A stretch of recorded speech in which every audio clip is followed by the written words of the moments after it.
हर हर महादेव दोस्तों, स्वागत है आपका हमारे YouTube चैनल पर।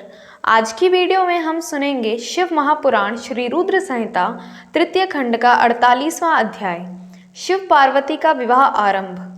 ब्रह्मा जी बोले, हे नारद, गर्ग मुनि की आज्ञा के अनुसार शैलराज हिमालय ने कन्यादान की रस्मों को निभाना शुरू किया। शैलराज प्रिया मैना जी सुंदर वस्त्र आभूषणों से सुसज्जित होकर हाथों में सोने का कलश लेकर अपने पति हिमालय के दाहिने भाग में बैठी हुई थी।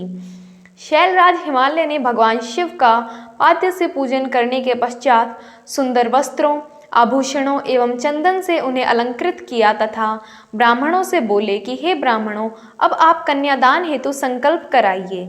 तब श्रेष्ठ मुनिगण सहर्ष संकल्प पढ़ने लगे।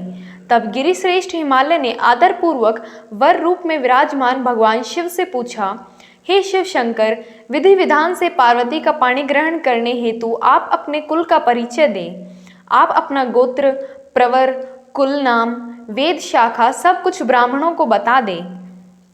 गिरिराज का यह प्रश्न सुनकर भगवान शंकर गंभीर होकर कुछ सोचने लगे।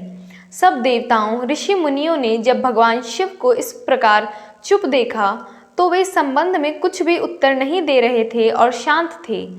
तब यह देखकर कन्या पक्ष के कुछ लोग उन पर हंसने लगे। नारद, यह देखकर तुम तत्काल पार्वती के पिता शैलराज के पास पहुँचे और बोले, हे पर्वतराज, आप भगवान शिव से उनका गोत्र पूछकर बहुत बड़ी मूर्खता कर रहे हैं। उनका कुल, गोत्र आदि तो ब्रह्मा विष्णु आदि भी नहीं जानते, तो और भला कोई कैसे जान सकता है। भगवान शिव तो निर्गुण और निराकार हैं, वे पर ब्रह्म परमेश्वर हैं। वे निर्विकार, मायाधारी एवं परात्पर हैं। वे तो स्वतंत्र परमेश्वर हैं, जिनका कुल, गोत्र आदि से कुछ भी लेना देना नहीं है।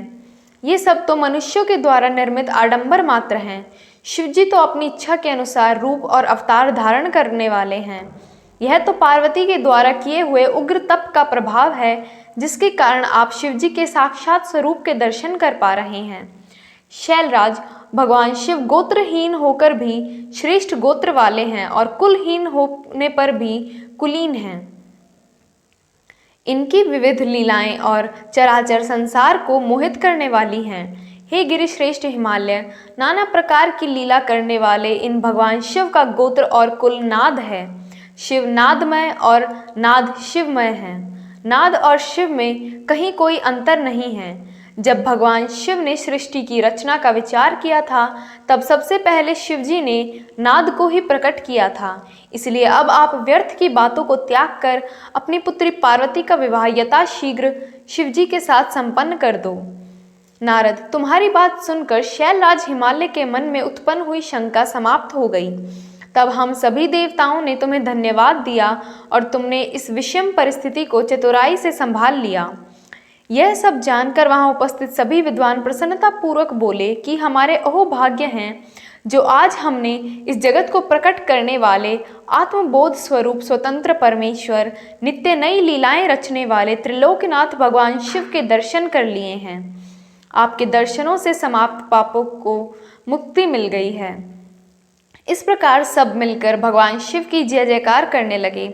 तब वहां उपस्थित मेरु आदि अनेक पर्वतों ने शैलराज हिमालय से कहा कि हे पर्वतराज, अब आप व्यर्थ का विलंब क्यों कर रहे हैं? जल्दी से अपनी कन्या पार्वती का दान क्यों नहीं करते? तब हिमालय मैना ने प्रसन्नता पूर्वक अपनी पुत्री पार्वती का कन्यादान कर दिया। कन्यादान करते समय पर्वतराज बोले, हे परमेश्वर, करुणा निधान भगवान शिव, मैं अपनी कन्या पार्वती आज आपको देता हूँ। आप इसे अपनी पत्नी बनाकर मुझे और मेरे कुल को कृतार्थ करें। इस प्रकार शैलराज हिमालय ने अपनी पुत्री पार्वती का हाथ व जल भगवान शिव के हाथों में दे दिया।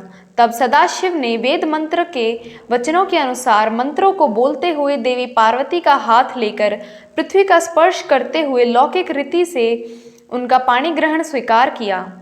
इस प्रकार गिरिराज के कन्यादान करते ही चारों ओर पार्वती शिव की जय जयकार की ध्वनि गूंजने लगी। गंधर्व प्रसन्नता पूर्वक उत्तम गीत गाने लगे और सुंदर अप्सराएं मग्न होकर नृत्य करने लगी। सभी इस मंगलमय विवाह के संपन्न होने पर मन में बहुत प्रसन्न थे। ब्रह्मा, विष्णु, इंद्र आदि सभी देवता भी बहुत प्रसन्न थे। उसके बाद शैलराज हिमालय ने भगवान शिव को अनेकों वस्तुएं प्रदान की।